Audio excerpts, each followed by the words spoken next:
Hey guys, welcome to another episode of Rewind the Times. Um, as you can see in my face, I'm kind of a little depressed, I guess. I wanted to sit and I wanted to talk. This probably might be a little bit longer video, one of my longer videos. Um, I kind of wanted to sit and I wanted to talk about everything that's going on with DC. I brought my drink with me. I'm probably gonna get parched from talking. So last night I was at work, and I work overnight at Stop and Shop. I work overnight in the yoga department. I put out yoga all night. I've been doing it for almost 11 years. I love it, man. It's not the hardest job in the world, but I love it. It pays the bills. And one thing I love about my job is I get to listen. I wear my headset, which is right here. I get to wear my headset all day. I mean, all night at work. And it makes time go by fast. I listen to like DC movies. I listen to music sometimes. But the two things that were on last night that was consistent was the college football championship, which Georgia routed TCU. It wasn't even a game. The score wasn't even a game. 65-7. And the other thing that was trending and people going nuts over was the second trailer for Ant-Man. And Ant-Man is going to be I believe it's the 32nd or 33rd movie that's going to be in the Marvel, the MCU. And everywhere I was going on the internet, everywhere I was going on YouTube, I should say, Twitter, YouTube, they were just waiting for the second trailer to come out. And I love DC. I am a DC fan. I love the universe. I love the characters. I do watch Marvel. I'll be honest. I do watch Marvel because I love comic book superhero supervillains. I do watch it, but I am a DC boy, as The Rock would say. I grew up on Batman. Robin, and I believe the DC, and there's no knock on Marvel at all, but I believe DC has some of the best superheroes of all time. And even the villains. Batman's rogues gallery alone is it's insane. Batman's rogues gallery might be almost as popular, or maybe even more, depending on who you talk to, than Batman himself. The rogues gallery is phenomenal. Joker, Riddler, Penguin, Mr. Freeze, Catwoman. The list goes on and on and on. It's insane. But the one thing, like I said last night, so I'm sitting there, and the anticipation and the excitement that was just, you could feel it. You could feel the buzz. You could feel people going nuts for this Ant-Man trailer. This is Ant-Man, may I remind you. Ant-Man. No knock on Paul Rudd, but it's fucking Ant-Man. It's not one of their big guys. It's not, it's not Iron Man, and it's not Black Widow, it's not Captain America, or it's Ant-Man. Not Doctor Strange, not Spider-Man, it's Ant-Man. And people going nuts, the excitement, and I can feel it too. And I know, obviously, I'm interested in it because I like I said, I like comic book movies and stuff like that. And man, it just got me thinking about DC. It's just, Marvel. Even though Phase 4 for them wasn't the strongest, I don't even know what you want to call it, the Multiverse Saga, maybe. Went to the theaters. I seen all of them. I enjoyed all of them. I enjoyed Eternals, Shang-Chi. I really enjoyed. I enjoyed Spider-Man No Way Home. I enjoyed Doctor Strange, The Multiverse of Madness. Thor was okay. I still enjoyed it. One thing about me is, I'm not a critic. I'll tell you what I think about the movie, but I'm not one of those guys that will break down VFX effects and visual effects and listen. That's just not me. I don't spot everything wrong or every glitch wrong with a movie. It's not me. I go by entertainment. Am I entertained? Did I enjoy myself? Did I enjoy the going to the movie? Like some of the worst movies I've seen by critics, I've enjoyed so much because of the theater atmosphere, which made the movie better for me. Sitting in the theater, people clapping, and just the whole theater atmosphere.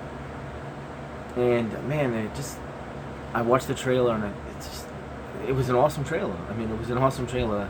Jonathan Majors looks amazing as Kang. And here I am, a diehard DC fan, like a bunch of other people out there in the world. Diehard DC fan, and it's just sitting there, and it's just like, wow, we have 4 movies coming out within the next year that we should be excited for, and I am excited. I am excited. It's not that I'm not excited, but I should be more excited than what I am.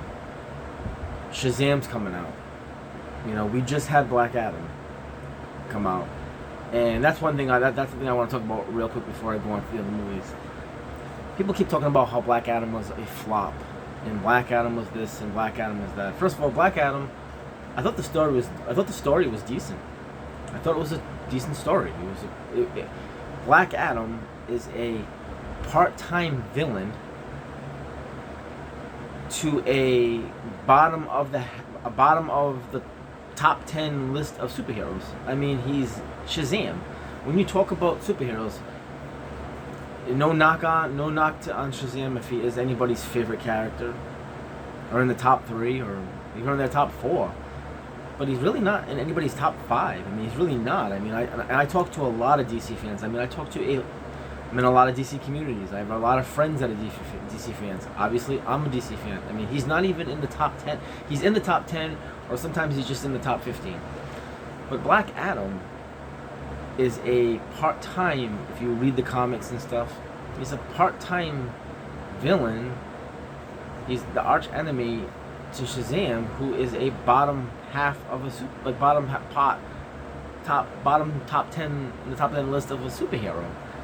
I mean, Black Adam should never even got a movie.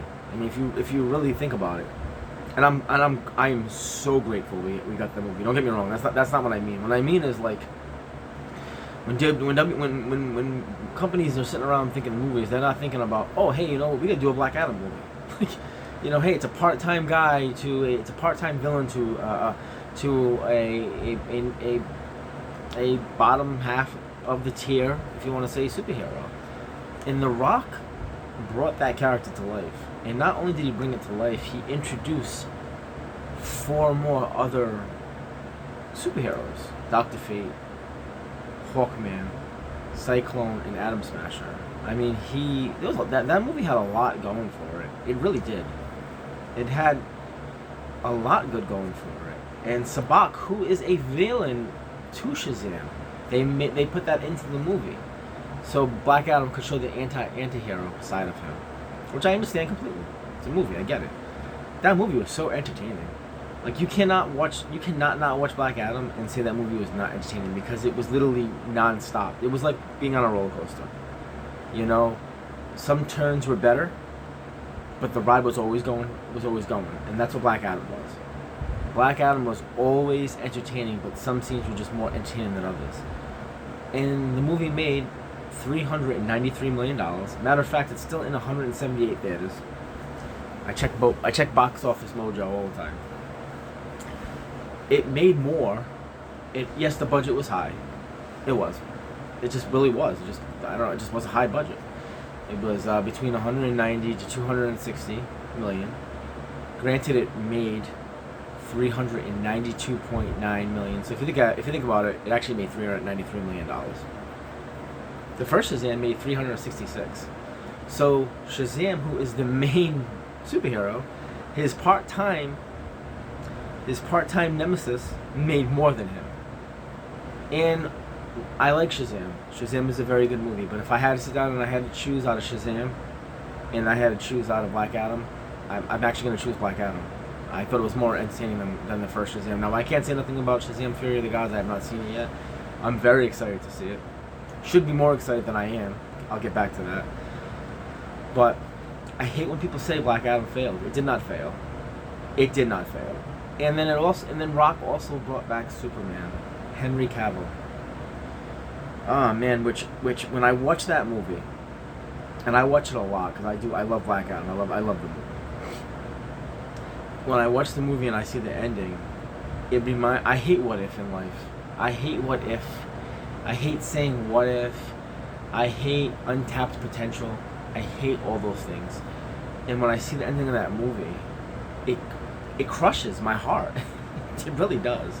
I'm 42 years old, man, and you know, I battle depression. You know, so these movies give me an opportunity to forget about my problems that I have within myself and within the world, and I get to escape for about 2 hours or 3 hours, depending how long the movie is. And Rock brought back Henry Cavill. You know, Danny Garcia, who was his manager, is now his advisor. Hiram Garcia, and Rock took them 6 years to do it, and they did it. And he looked great. The audience went nuts. And what sucked is he's not Superman no more. You know, for 1 month or a month and a half, DC. I felt like as a DC fan, we were on top of the world. We had our Superman back. Ben Affleck is going to be in The Flash. He was caught by accident with Jason Momoa filming some stuff for Aquaman. You know, it felt like we were on top of the world again. It felt like DC was really coming back again. It really did. It felt like, you know, the DCEU is only, Black Adam was its 11th movie. That's it. Half, or a little less than half, of what Marvel has out right now. And it sucks because, you know, like I said, I felt like we were on top of the world. It felt like for once everything was going right, and then all of a sudden, when James Gunn got hired with Peter Safran, I was excited. I was really excited. I was excited because of the type of movies that I've seen Gunn make. Peacemaker, I love Peacemaker. It's really good. The quirkiness, the funny, the fart jokes, the stupid jokes, but the seriousness he does mix in with it. You know, his type of seriousness, I should say. And I was excited because, you know, there was an episode, the last episode of the season, he had the Justice League in it. And, you know, Aquaman, Ezra Miller, Wonder Woman, you know, everybody except Cyborg. And I was so excited because it was just like, this guy, you know, you've seen what he did with Guardians of the Galaxy, how he took a obscure, not very popular, I don't think too many people knew who they were, really, unless you're diehard comic book people. And he made a trilogy of movies that people love now, and with this third one coming out, which I'm excited to see. This third one that came out, like, he took something from nothing, but, you know, but that's what he was known for. He's known for taking these quirky, like, I would love to see I think Gunn would be perfect with the Green Lantern Corps, with Kilowog and you know, Guy Gardner and Hal Jordan and Jon Stewart. And, I mean, I think he'd be great doing space stuff. I really do. And I also think he could do movies like Plastic Man. I think James Gunn would do a phenomenal Plastic Man. I think he would do Batman, like characters like that. I think he would really, look who's in the Suicide Squad that he did. Polka Dot Man, King Shark. You know, these obscure Bloodsport, these obscure Peacemaker, these obscure Ratcatcher. You know, these obscure characters, he makes them great. And that's what he's known for. And I was so excited because I was excited for the future. Okay, here's a guy that loves comic books, and he can take the obscure and make them something. And all we need is to just go back to the directors and the writers that can make, you know, because that could give Superman a better movie, better stories. You know, the first out of the 11 movies, the first 6, they're 800, 700, 600, 500, $800 million movies, and they're, you know, Zack Snyder's movies are like they're like cinematic art. I mean, they really are. I hate when people say, "Oh, well, you're a Snyderverse. You're a Snyder this." No, I like being entertained. Do I like Zack Snyder? Of course, but I like being entertained. And his movies were very. It's like watching. I'm so glad that Justice League was 4 hours long. It needed to be. It was like watching cinematic art. And I don't even use those words. Like, I don't use those words at all. And I use those for him. Sir, he did an amazing job. You know, we did an amazing job. I'm so thankful for the movies that we do have, and I think that's why people glamour and want more, and push the envelope to want more, because your movies are just amazing, sir. And it's like you really understand those trinity of characters. So, you know, James Wan and even David Sandberg, you know, they understand those main characters, Patty Jenkins, I thought did a great job with Wonder Woman. Wonder Woman 1984, I liked it. People crap on it, and that's fine. But I liked it. I thought it was good. I was excited to see what Wonder Woman 3 was going to be. I was really excited to see what she was going to do with Gail Gadot, who is the perfect casting, may I remind you, for one. I can't look at her in anything else but Wonder Woman. She was born to play Wonder Woman. Beautiful, fierce, strong, perfect casting. So I was excited to see Gunn now mixed in and overseeing these things, but with those other directors. And then all of a sudden, when he came out and said that Cavill wasn't gonna be the Superman, after he kept teasing Kingdom Come, it just sucked the air out of everything. And then hearing Black Adam's not, Black Adam. It's not that Black Adam's done, but Black Adam's not in his plans right now. Like I said, it felt like the DCU was on the right path. It really did. Black Adam wasn't a flop. It wasn't. I mean, think about this. We live in a world where technology and social media is everything. I mean, it's literally, it's going 24/8, making a joke, everything's going 24/7. There's like a new day just for technology. I mean, everything is going technology. And think about it, man. I hear people say, well, Henry Cavill didn't bring money. The dude was in a 15-second post-credit scene, and the movie made almost $400 million. And may I remind you that as soon as the movie premiered in Mexico and in New York and LA, wherever all these premieres, it was on the internet the same night. So people did see it, but a lot of people, where we live in a time where, how can I say this? We live in a reality where a dollar doesn't get you a lot. It really doesn't. And I seen Black Adam 6 or 7 times in the theaters, and I paid for 2 other families that I do not know, one in Arizona and one in California. I paid for them to go see it. So not only did I see it 6 times, I paid for 2 other families that were unfortunately didn't have enough money. I paid for them. I have the tickets. If you guys don't believe me, I will put it on my phone. I will show you 2 other families to go see it, and they loved it. They were so excited. They just absolutely loved it. They had all their Black Adam stuff on. It was so cool to see. So Black Adam made $393 million. He is a part-time villain, and to a superhero that's not in the top 5, is the bottom, probably the bottom half. And you had a cameo from Henry Cavill that was in it for about 15 seconds, and it made nearly $400 million. If you put him in a movie, I guarantee the movie would probably hit $800 million. I mean, think about it. People paid pretty much $400 million to see 15 seconds, which you could just see it on the internet. You're not seeing a full movie on the internet, maybe a bootleg version, but you guys understand what I'm trying to say. So to sit there and say that Henry Cavill didn't generate, yeah, he did. He did generate. Like, you can say whatever you want, he did generate.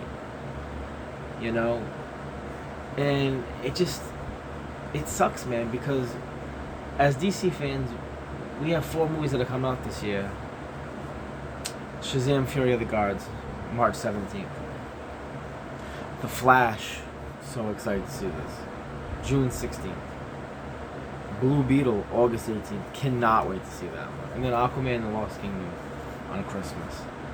And the excitement should be through the roof. 4 DCEU movies in 1 year.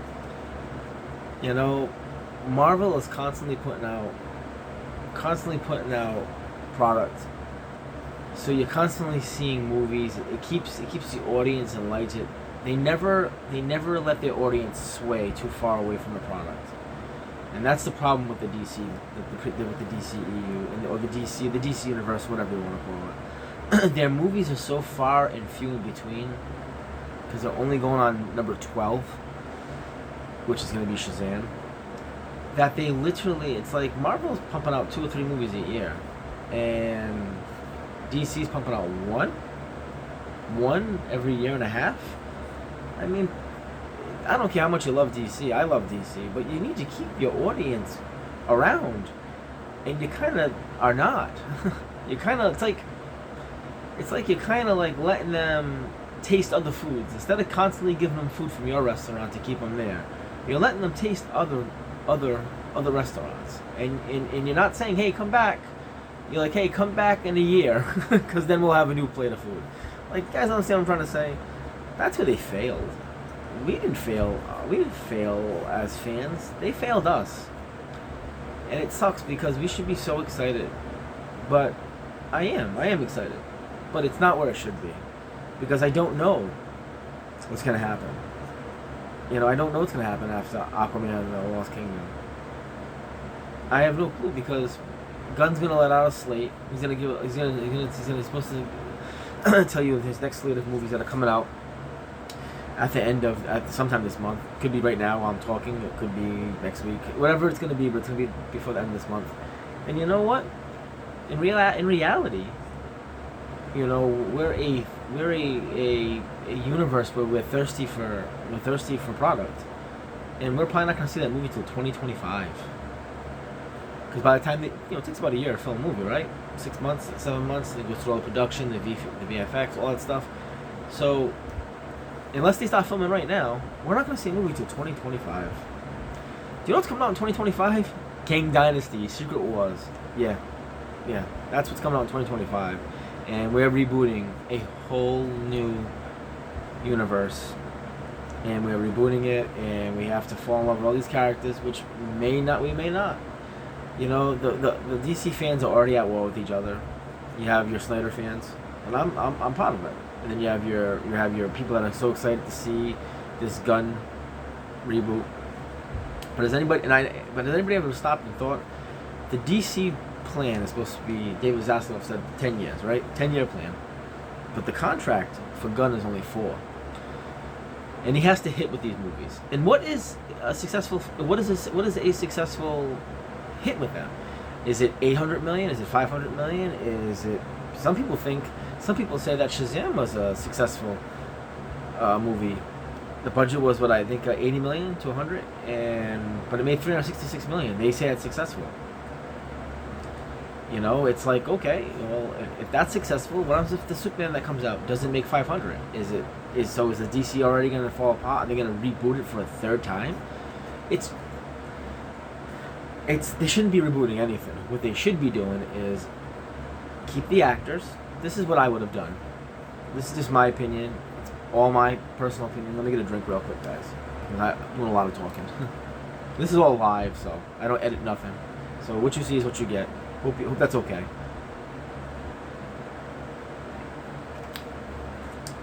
This is what I would have done. I would have came in, and I would have let all the actors, unless it's hard, because even Ezra Miller, man, who knows what's gonna happen with him? Because if this movie makes as much money as they're thinking it's gonna make, are you gonna get rid of him? Realistically, he shouldn't hold on to his role, not because of his acting ability, but because of what he did off camera. That is such a mess that I'm kind of glad I don't have. I'm glad I don't have to make a decision on that, because I'm gonna go with it no matter what. Because when I go to a theater, like I said, I love being entertained. I'm gonna watch that movie, and I'm gonna see Barry Allen. I'm not gonna see Ezra Miller, because my brain doesn't work that way. Some people do, but I don't go, oh, cult leader, oh, doing this, oh, choking women. My brain don't do that. My brain goes, oh, Barry Allen, oh, Nora Allen, oh, General Zod. Like, I don't go, oh, Michael Shannon. Like, my brain doesn't do that. Oh, Michael Keaton. I go, oh, Batman. That's what my brain does. So, because I enjoy being entertained. I want to be entertained. What I would have done is I would have kept everybody. You know, Janice Smollett, she's playing Black Canary. I would have kept her. I would have kept everybody in their roles. And the reason you do that is because you keep your core audience. Because the problem is not the actors. The problem is not the actors and actresses. It's not the villains, the villainesses. It's none of them. It's the stories that are being told. They're not. We haven't been telling great stories. That's really what it is. I would have tried to pump out 2 or 3 movies a year, at least 2. Keep the same actors and actresses, but have better stories being told for them. So therefore, you keep your core audience, and then over time, I would have done a multiverse, like a Speed Force thing, where the older actors and actresses, it would have been done at it would have been done over time, obviously, and that those characters would have got sent into another universe, and then I would have introduced new actors and actresses, and that therefore you keep your core audience, and then you introduce a new audience with new actors and everything else that are going to come and watch that. It pleases everybody. Instead of coming in and going, okay, you're going, you stay, you you can't be partial. You can't come in and do a partial reboot. You can't. I mean, they're showing pictures of Zachary Levi, Shazam, on a skiing trip with Peter Safran. That looks terrible. Looks terrible. Like, if you're going to get rid of one, you got to get rid of all. And I hate to say that, but it's really the truth. You can't play favorites, especially you can't. Getting rid of Henry Cavill was such a big no-no, because the company told them, hey, you know what, you're gonna be Superman, go announce it to the world, we're gonna do Brainiac, whatever the story is gonna be, and then less than 2 months later you're gone. And Henry Cavill is someone that embodies, he loves playing Superman. Like, this man loves comic books, he loves being Clark Kent, he loves being Kal-El, he loves being Superman, he loves it to the point where, like, he'll read the comics. There's a scene which I thought was so cool. There's a scene where in Man of Steel where he just helped the men on the rig, the fire in the beginning, and there's a scene where he's like laying in the water, he has no shirt on, he has pants, and all of a sudden he climbs up the grass and he has no shirt on and his chest is hairy. There's a scene in one of the comic books where that scene is almost exact, where Superman's coming. It's on one of the pages I was looking at it. So I just found it so interesting, and Superman had a hairy chest, and I was like, wow, and like he did that because of that. Like, the man just loved it, and you go and you get rid of someone that loves it. Like, you can take Henry Cavill and say, here's your lines, go off, read your lines, but come back as Superman. The man will come back as Superman. You know, he won't come back as an actor reading his lines. He'll come back as Superman reading his lines. It's sad. It really is sad. You know, the Ben Affleck thing, I don't know if he was going to stay or not. I know that he said that multiple times, that he really enjoyed his filming his scenes as Batman and the Flash. He said it was some of his best times doing Batman for him, and he finally understood Batman for him. When I hear that, it's like, oh, okay, now I don't want to get rid of you now. Like, don't go now, I want you to stay. And then Aquaman kind of teased, he said there could be Batman or Batmen in his movie, but we don't know what's going on because of the whole reboot stuff. It just really stinks. And then it's kind of like, well, if you're going to reboot all this stuff, please don't take all these cameos out. Let's please have a last hurrah, which I don't want it to be, but please don't do it. Because I heard that Henry Cavill did film some scenes, some cameos for the Flash and Aquaman and stuff. It's like, don't take them out, but if you're just gonna reboot, just give us the DC fans that love this timeline. Please let us see it. I hate not seeing those things, you know. And it just stinks, man. It really stinks, because these actors, there shouldn't be no reboot, man. Because what's gonna happen? You know, you're gonna have people that are gonna boycott these movies. You have people that are gonna. You have people that probably will boycott seeing guns movies. And what happens if it doesn't make a certain amount of money? Is it gonna fail? Like, are they gonna reboot it again? You can't reboot it for a third time. You can't. And then you can't do a full reboot when you're only doing a partial reboot. Like, it just. Oh man, like it burns my brain, because there's just so many things that are so up in the air. And then you look at Marvel, and they're sitting there with their bucket of popcorn going, yep, we got Kang coming. And then maybe Galactus. And then, you know, who's coming after that? You know, who's the next big baddie for them? It's just, and we're sitting here going, yeah, we're going to get Superman, and he's going to save cats out of a tree. Yeah. Okay. And it's just like, boy, fighting Brainiac would have been nice. Or Metello, or any one of those other characters. Yeah. We're gonna start over with a young Superman. Yay. You know, and you're watching Kang stomp on Ant-Man's face, and MODOK floating in the background.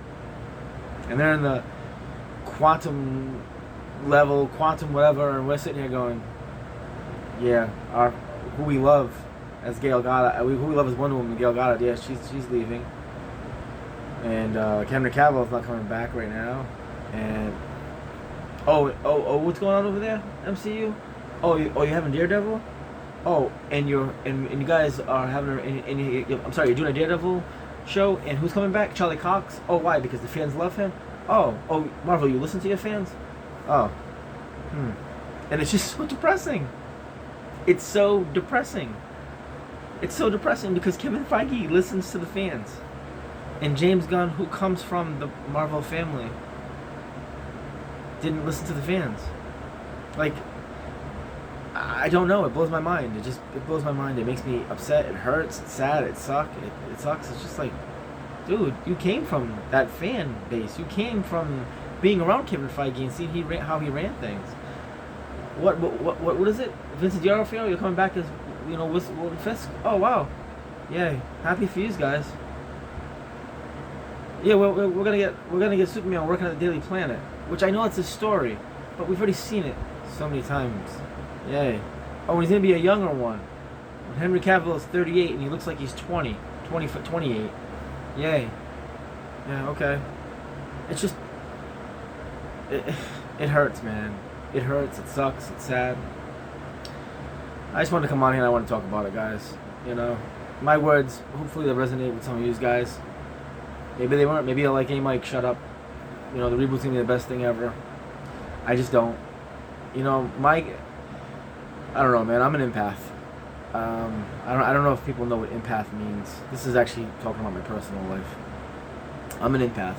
They say one in so many people are born with, where you can feel feelings. You can feel the mood. It's gonna sound kind of stupid saying this, but it's true. Empath people can feel things that other people can't feel. They can feel people's feelings. They can feel this. They can feel that. It's weird, but it's true. It actually is true. I feel nothing good about this reboot coming. I really don't. I could be wrong, and I hope I'm wrong. As a DC fan, I hope I'm wrong because I don't want to see a third reboot. I hope somewhere. I really pray to God. They say, I'm a born again Christian, and I believe in God. And they say when you pray to God, if you ask Him for what you want, He gives you what you need. He always said, I hear that all the time. I've been hearing that forever. Not everything's gonna go the way you want it to. It's gonna go the way it's supposed to go. And there's a reason why it always works out in the end. I hope sometime between now and the end of this year, I hope we get an announcement that Cavill is gonna come back, and they're gonna do that. Gunn rethought about all this and said, you know what, I'm gonna do this, and then maybe somewhere down the line, I'm gonna reboot it with a multiverse movie or something. Because right now, the future does not look for me, it doesn't look very bright. There's some channels on YouTube that I'm gonna say, and I think they're great channels. And I only have 114 subscribers, and I love all 114 of you guys. I love all of you, man. I appreciate it. There's a lot of guys out there that have some really big channels. Ping Pong Flicks with Chris, great. Talks about a lot of DC guys. Check him out. Movies, TV's Mad, great guy. Mick is awesome. He's just Mick likes hearing his own voice, but he's a great guy, man. Such a great guy. He knows his DC stuff. Aaron Fisher, awesome dude, such a nice dude. The Truth 31's, I like him, but I'm not sure what side he's on yet. He gets me kind of confused. There's Bobo Talks, which most of the time you guys know him. He's a cool dude. So there's a lot of other channels that have some awesome DC stuff. Besides the big ones like the Real Rejects, they cover everything. I'm talking about strictly DC. But I hope somewhere between now, I hope God gives us what we want this time. Because you know what, as DC fans, we've been through a lot. We've been through everything. I hope this hashtag sell to the Netflix or sell to Amazon or whatever it is. I hope it's strong. I am gonna participate in it. Because why not? Why not? What's the worst they can say to you is no, right? If you don't try, it's automatically a no. So it's worth trying. Because if you don't try, you already failed. I really hope that we get to see the conclusion or more of Zack Snyder's characters, and I hope this in his story. I hope we do. Alright guys, I'm gonna leave you on that. I'm off tonight. I have so much work to do in my house tonight. But I wanted to sit and I wanted to just talk for about a half hour. And if you went through this whole video, I appreciate it. Alright guys, you have a good night. Remember man, God first and family. Until the next video. Take care guys. God bless.